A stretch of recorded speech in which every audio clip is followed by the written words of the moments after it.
Hello friends, N S पालकरमध्ये तुमचं पुन्हा एकदा स्वागत आहे. आज आपण बघणार आहोत पोहे आणि बटाट्याचे कटलेट्स.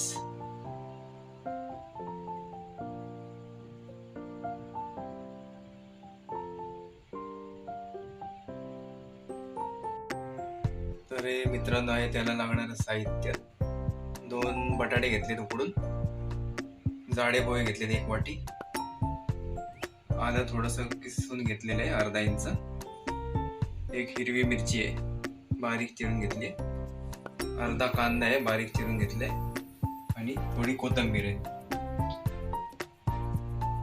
हे आपण धणे पोळी घेतलेलं आहे. हे हळद आहे, हळद पावडर, हिंग, गरम मसाला, चाट मसाला आहे, लाल तिखट आहे, मीठ घेतले चवीनुसार आपण घालणार आहोत आणि साखर आहे थोडीशी. आता आपण त्याची पुढची प्रोसेस बघूया. आता हे पोहे जे आहेत आपण चांगले 2 वेळा धुवून घेणार आहोत पाण्यामध्ये.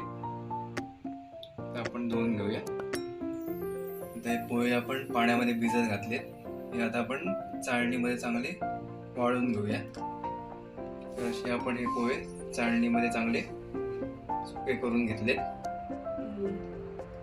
आता आपण बटाट्याच्या साली काढून घेतोय, जे आपण उकडून घेतले ते. तर असं आपल्याला बटाटा किसून घ्यायचा आहे, स्मॅश करून घेतलं तरी चालेल. तर आपण असा आता बटाटा किसून घेतलेला आहे, स्मॅश पण करून घेऊ शकता. बटाट्यामध्ये आपण पोहे जे होते भिजवले ते घालून घेतलेत मिक्स करून. तर पोहे जे आपण भिजवलेले ते बटाट्यामध्ये चांगले मिक्स करून घ्यायचे.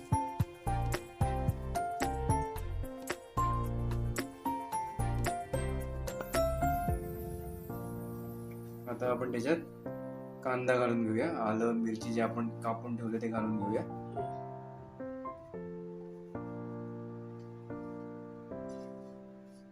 पहिला आता आपण हळद घालून घेतोय, धणे पावडर घातली आपण, हिंग घालून घेतोय, गरम मसाला, चाट मसाला घालून घेतो. आता हे सगळं म्हणजे आपल्याला त्यात मिक्स करून घ्यायचं. लाल तिखट घालून घेतो आपण. आता मीठ घालून घेतले चवीनुसार आणि थोडीशी साखर हे घालून सगळं आपल्याला आता परत एकदा मिक्स करून घ्यायचं सगळं.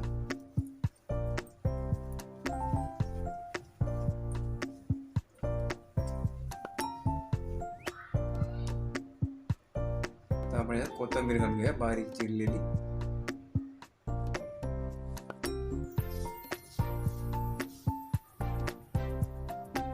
त्याच्यात आपण कॉर्नफ्लोअर ऍड करूया थोडासा.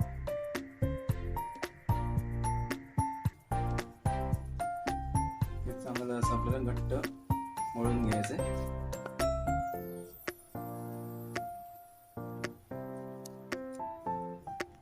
आता एका साईडला आपण बारीक फ्लेमवर पॅन ठेवलेला आहे, फ्राय पॅन. आता आपण त्यात तेल ऍड करून घेऊया पॅन मध्ये. हे आपल्याला डीप फ्राय नाही करायचंय, शॅलो फ्राय करून घेतोय आपण. हे असं आपल्याला याचे पेटीस सारखं म्हणजे करून घ्यायचंय. कटलेट म्हणू शकता तुम्ही, पेटीस म्हणू शकता.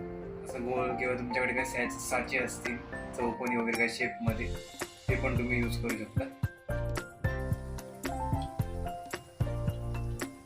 ही अशी एकदम सोपी रेसिपी आहे आणि जे घरगुती साहित्य आहे त्याच्यातच आपलं सगळं होऊन जातं. तुम्ही नक्की एकदा ही ट्राय करून बघा. असं आता आपण दुसऱ्या बाजूने पण त्याला चांगलं फ्राय करून घेऊया.